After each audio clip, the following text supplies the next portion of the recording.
Halo, assalamualaikum warahmatullahi wabarakatuh. Selamat datang kembali di channelnya Pekerja Migran Indonesia yang domisilinya di negara beton ini. Kawan-kawan semuanya, gimana kabarnya? Semoga baik-baik saja di dalam lindungan Allah Subhanahu wa Ta'ala. Amin. Dan kawan-kawan, jaga kesehatan selalu. Jangan lupa pakai jaket yang cukup dan minum air hangat sesering mungkin agar badan kawan-kawan ini terasa hangat ya. Oke, channel ini menyajikan sebuah berita ya dari tanah air. Namun sebenarnya berita ini kemarin ini diberitakan ulang di media orang lokal. Jadi ini yang membuat aku menarik untuk diberitakan ulang ya, biar kawan-kawan tahu tentang ada undang-undang baru yang bakal disahkan sekitar tanggal 15 Desember 2022 ya, yaitu mengenai undang-undang tentang shek ini. Jadi video ini bakal ditaruh di belakang. Jadi kawan-kawan tonton videonya sampai habis kalau pengen tahu atau penasaran tentang berita terbaru di tanah air, bahkan diberitakan oleh orang lokal. Nah, nanti tonton videonya sampai habis. Oke, yang pertama ini kita bakal membahas sebuah berita kawan kita ya, yang ini juga patut kita pelajarin, jadikan peta pelajaran ya. Yang pertama adalah tanggal 28 November 2022 kemarin ada 2 PRT asal Indonesia ini digerebek oleh petugas imigrasi karena ia kedapatan bekerja di daerah atau di sebuah restoran, yaitu di Aplecau sana ya. Kalau kemarin satu orang ini di Yaumate, kalau tanggal 28 November 2022 ini di Aplecau 2 orang. Nah, dalam penggerebekan tersebut mereka ketahuan sedang melakukan bersih-bersih di restoran tersebut. Ternyata tidak hanya dia kerja secara ilegal, namun juga kedua orang tersebut ini sudah habis masa visa tinggalnya. Dia OS ya. Jadi dari kasus ini kawan-kawan, sekarang banyak banget mbak-mbak Indonesia kenapa melakukan OS di negara orang lain. Bahkan mereka kalau nggak dapat paperan mereka melakukan OS. Kawan-kawan, kalau memang kawan-kawan terkendala atau mencari majikan sulit, silakan kawan-kawan kalau ingin memutuskan kontrak kerja ini dipersiapkan secara baik-baik. Kalau cuman si juragan aja mungkin cerewet atau apa-apa, kalau memang dia salah lawan. Namun kalau cuma dicereweti biasa, usahakan untuk bertahan sampai finish kontrak. Kalau memang Anda tidak tahan apa yang ia katakan dan fun banget, silakan tulis surat ke imigrasi. Tapi harus memiliki pengetahuan dan harus dipersiapkan secara matang. Kalau Anda mempersiapkan secara matang, jadi sebelum Anda keluar atau melakukan pemutusan kontrak kerja, Anda persiapan dulu mencari majikan ya. Jadi biar Anda tidak kesusu atau tergesa-gesa mendapatkan atau mencari majikan sehingga tidak dapat nantinya, karena selepas memutuskan kontrak kerja Anda hanya memiliki waktu 14 hari. Jadi waktu singkat, belum tentu Anda mendapatkan dan Anda nggak pengen balik ke Indonesia, jadi Anda melakukan OS. Yang kedua, kita membahas tentang kasus harian di negara ini mencapai 10.000 ya. Jadi kan hati-hati di luar, jangan sampai kita juga tertular. Pakai masker dengan benar ya. Nah, 10.000 tentu ini menjadi kewaspadaan pemerintah sini juga. Dan seorang pakar ini bilang bahwa selama tim medis ini bisa ibaratnya adalah mengatasi kelonjakan dari kasus ini, tidak perlu mereka memperketat langkah-langkah jarak sosial ya. Jadi semoga aja tetap tidak diperketat kayak dulu, karena kalau udah diperketat pusing kita mbak ya. Ini tidak boleh libur, kemudian dibatasi lah, inilah pusing jangan sampai.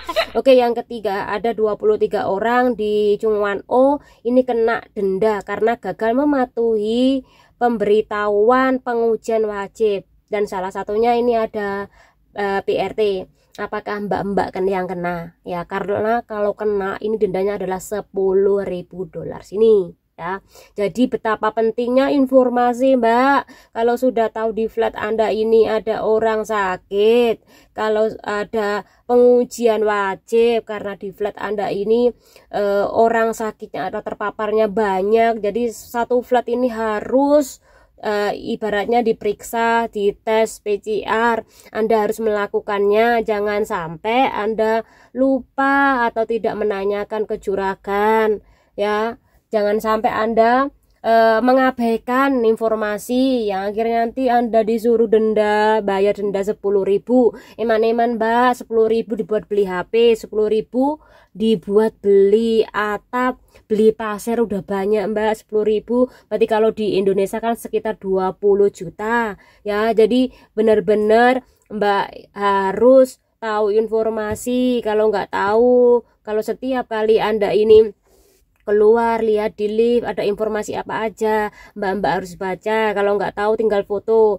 Nah kemudian tanyakan ke majikan informasi apa ini. Kalau sampai Anda nggak tahu, nggak pernah keluar atau apa, nggak dapat pemberitahuan, nanti bilang sama petugas kalau aku nggak tahu dan nggak dapat pemberitahuan apapun ya. Bilang seperti itu, semoga diringankan. Tapi intinya kalau tahu jangan sampai menyepelekan ya, ikuti aturan daripada 10.000 melayang ya. Oke, itu aja informasinya. Kita akan membahas berita yang bagian terakhir.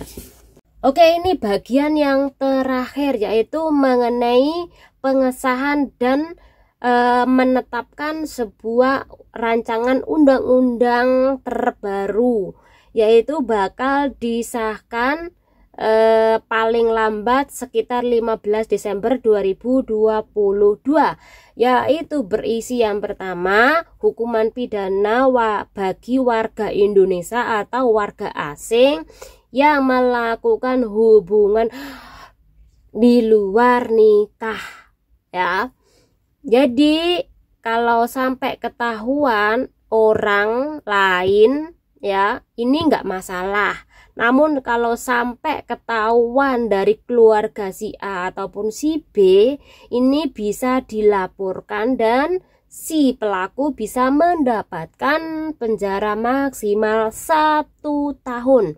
Ini hanya bisa dilakukan oleh keluarga si pelaku saja. Kalau orang lain nggak masalah.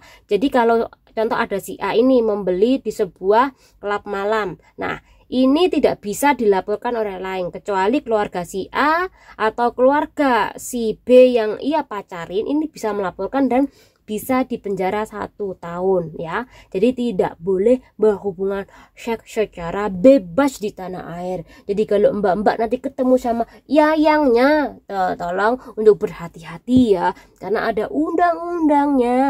Nah, kenapa kok pemerintah ini menerapkan undang-undang baru ya? Karena pemerintah ini untuk mengembalikan harkat martabat bangsa kita yang tadinya orang asing ini pengen investasi ataupun pengen liburan ke Indonesia, ini fokusnya bukan pada beli perempuan ya, beli perempuan aja, tapi fokus kepada investasi kamu dan fokus kepada ingin menikmati pemandangan di tanah air. Jadi hal itulah yang diterapkan oleh pemerintah kita untuk membuat negara ini tidak dijuluki sebagai negara penjual perempuan ya. Jadi itulah diterapkan, jadi biar diangkat harkat martabatnya inilah ya. Oke, kemudian yang kedua, adanya penerapan undang-undang bagi mereka yang melakukan aborsi. Ini kecuali kalau si mau aborsi ini adalah korban dari perkaos, ini boleh diabors ya. Namun kalau dia bukan korban dari perkaos, ini tidak boleh. Nah, undang-undang masalah aborsi ini nggak hanya di Indonesia, sebenarnya di negara Hongkong juga. Nah, orang yang melakukan aborsi ini dianggap sebuah kejahatan, yaitu pelanggaran secara ilegal ya, tidak boleh ya. Jadi ini adalah pelanggaran ya, pelanggaran hukum ya, karena perbuatan tersebut adalah perbuatan yang ilegal, jadi tidak boleh ya. Nah, contoh kalau ada orang sakit ini, kalau seandainya dia mau melahirkan, dia ini bakal kena penyakit atau mungkin kalau nggak anaknya, ibunya yang sakit. Nah, ini boleh diaborsi ya. Ya, bagi mereka yang melakukan aborsi, ini bisa kena denda sebesar 1 M dan penjara maksimalnya 10 tahun ya. Jadi sebenarnya ini udah lama, tapi ini dimasukkan kembali ke dalam undang-undang yang bakal disahkan 15 Desember 2022. Oke, yang ketiga, menetapkan undang-undang atau memenjarakan bagi mereka yang menggunakan ilmu hitam untuk menyakiti orang lain. Sebenarnya udah lama, tapi sekali lagi ini juga dimasukkan ya. Kemudian yang keempat, adanya perombakan legislatif juga melarang menghina Pak Presiden atau lembaga negara dan menyatakan pandangan yang bertentangan dengan ideologi negara, hukumannya 3 tahun. Ini juga dimasukkan di dalam undang-undang yang bakal disahkan nantinya. Nah, kemarin kan ada undang-undang ITE. Nah, undang-undang ITE itu hanya diperuntukkan bagi seseorang yang melanggar, contoh Pak Presiden ataupun orang lain ataupun sebuah penjabat. Ini bisa dilaporkan oleh orang lain ya, oleh orang lain. Jadi kalau sampai orang lain nggak terima, contoh nih Pak Presiden, Pak Jokowi ini dihina sama orang lain. Nah, sebagai relawan ini bisa melaporkan si penghinaan tersebut. Nah, ini masuk kepada undang-undang pelanggaran undang-undang ITE ya. Kalau undang-undang yang baru ini perombakan legislatifnya, ketika ada seorang presiden, penjabat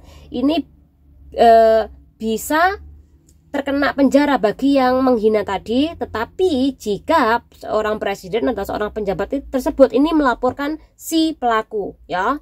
Jadi tolong untuk membedakan hal ini ya. Oke, yang kelima, kohabitasi sebelum menikah ini juga dilarang. Nah, kohabitasi itu apa sih? Hidup bersama tanpa ikatan perkawinan. Jadi tidak boleh di tanah air ya.